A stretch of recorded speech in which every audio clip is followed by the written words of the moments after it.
Hello અને નમસ્કાર મિત્રો, કેમ છો બધા? મજામાં ને? મિત્રો, હું અનુપ મહેતા ફરી એકવાર સ્વાગત કરું છું તમારું તમારી પોતાની ચેનલ પર. મિત્રો, ઘણીવાર ઘણા લોકો છે તે એવો પ્રશ્ન પૂછતા સંભળાયા હશે કે ગમે તે કરી લો દાંતની ચમક છે તે આવતી જ નથી, અથવા તો દાંત છે તે મોતી જેવા બની ગયા. આવું માત્ર કહેવામાં સારું લાગે છે, હકીકતમાં બનતા નથી. ઘણા બધા નુસ્ખા અજમાવી ચૂક્યા છો પણ નથી થઈ રહ્યું. તો મિત્રો, આજે હું તમને એક એવો ઉપાય સૂચવવાનો છું કે જેમાં માત્ર એક જ વસ્તુનો ઉપયોગ કરવાનો છે. અને મિત્રો, તમને ઉપાય જણાવીશ તો એવું લાગશે કે ના, ન બની શકે, પણ જ્યારે ઉપાયને અજમાવશો ને ત્યાર પછી તમે કહેશો કે વાહ, આ તો જાદુ જ થઈ ગયો. જી હા મિત્રો, આ સાચી વાત છે. આ માટે તમારે લોકોએ લેવાની છે માત્ર એક વસ્તુ, અને એનું નામ છે સ્ટ્રોબેરી.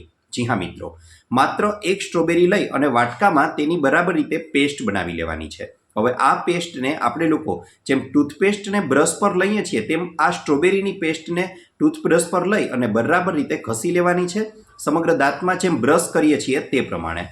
હવે આપણે લોકોએ આગળ સામાન્ય પાણી વડે કોગળા કરી લેવાના છે. હવે કોગળા કરી લીધા પછી તમે લોકો જોશો તો એક જ વારમાં ખૂબ સારા પરિણામો જોવા મળશે. પણ શ્રેષ્ઠ પરિણામો મેળવવા માટે 4 થી 5 દિવસ સુધી રોજે રોજ આ પ્રયોગને દિવસમાં એકવાર રિપીટ કરો. હવે તમને પ્રશ્ન એવો થાય કે આવું જાદુ, આવી દાંતની ચમક શા માટે આવી સ્ટ્રોબેરીની મદદથી? તો મિત્રો, પહેલાં એ જણાવી દઉં કે તમે સામાન્ય સ્ટ્રોબેરી જ્યારે ખાઓ છો ને ત્યારે પણ, ખાધા પછી પણ તમારા દાંતને જોજો તેની ચમક થોડી વધી ગઈ હશે. આવું શા માટે થાય છે તો એનું કારણ જણાવી દઉં. મિત્રો, તમે કોઈ પણ પ્રોફેશનલ પાસે પણ દાંત સાફ કરાવવા જાઓ છો ત્યારે તમારા દાંતની ચમક એકદમ આવી જાય છે. આવું શા માટે?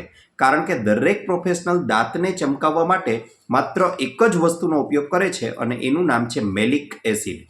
અને સ્ટ્રોબેરીમાં મિત્રો તમને જણાવી દઉં કે મેલિક એસિડ ભરપૂર માત્રામાં રહેલો હોય છે, અને તેના ઉપયોગના પરિણામે જ તમારા દાંતની જબરજસ્ત ચમક આવી જાય છે. માટે સ્ટ્રોબેરીનો ઉપયોગ એકવાર કરી જુઓ.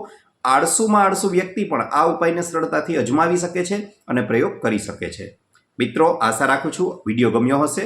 વિડીયો ગમ્યો હોય તો લાઈક કરજો, ચેનલને સબસ્ક્રાઈબ કરજો. ઉપરાંત આપને પણ કોઈ હેલ્થ કે બ્યુટી સંબંધિત પ્રશ્ન હોય તો એ પણ જણાવજો કોમેન્ટ બોક્સમાં. કોમેન્ટ કરી અમે તેને અનુરૂપ પણ નવા વિડીયો લાવવાનો પૂરતો પ્રયાસ કરીશું. આપનો ખૂબ ખૂબ આભાર.